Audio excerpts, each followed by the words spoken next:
QR code, présentation. Qu'est-ce qu'un QR code?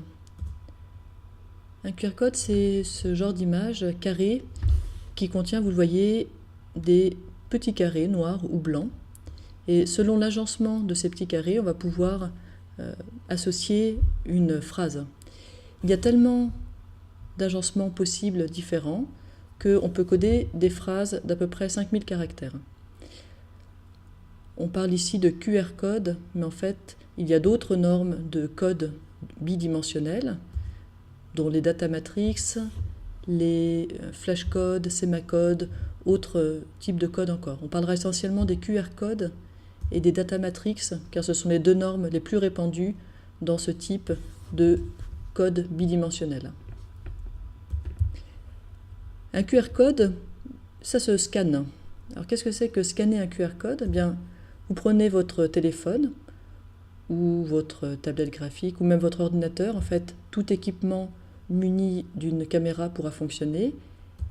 Vous lui présentez le QR code et à l'aide d'un logiciel qui sera installé sur votre tablette, vous allez pouvoir déchiffrer la phrase encodée dans le QR code. Prenons un exemple.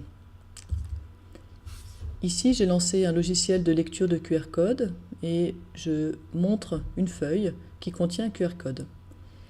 Je m'approche un peu du QR code.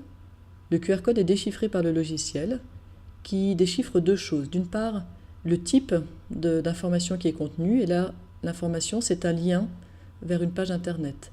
Puis le contenu lui-même, c'est-à-dire l'adresse du lien, ici http://www.youtube.com, etc.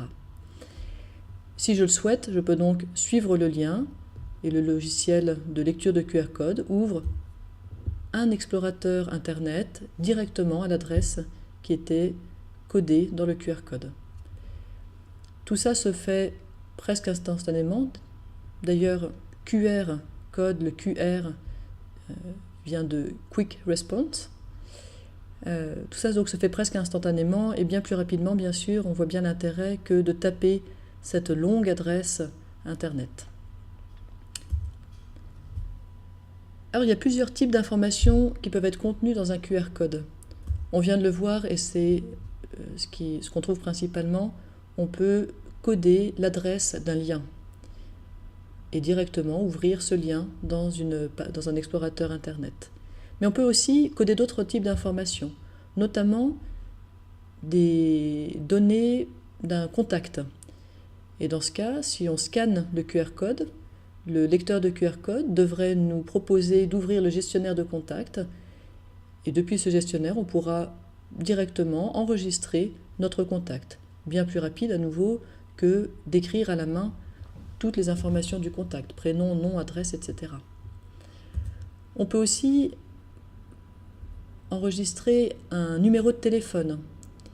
Dans ce cas, quand on scannera le QR code, on ouvrira directement l'application téléphone avec le numéro de téléphone qui aura été codé dans le QR code. Ou encore des messages. On ouvrira l'application SMS ou l'application de mail avec la bonne adresse mail ou la bonne adresse de téléphone et le message pré-rempli.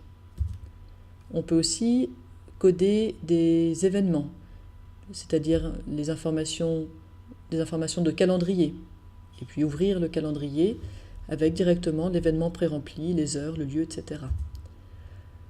Autre application assez utile, on peut coder des informations de type GPS, de type localisation.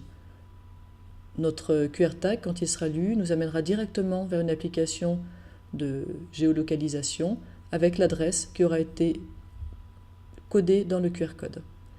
Ou plus simple, on peut aussi simplement coder du texte.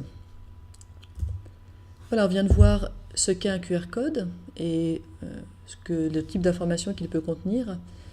Dans les vidéos qui suivent, il y aura des tutoriels un peu techniques pour dire juste comment on crée un QR code, comment on peut le scanner selon le matériel dont on dispose, et puis des vidéos qui vous donneront des idées d'utilisation pédagogique de ces QR codes.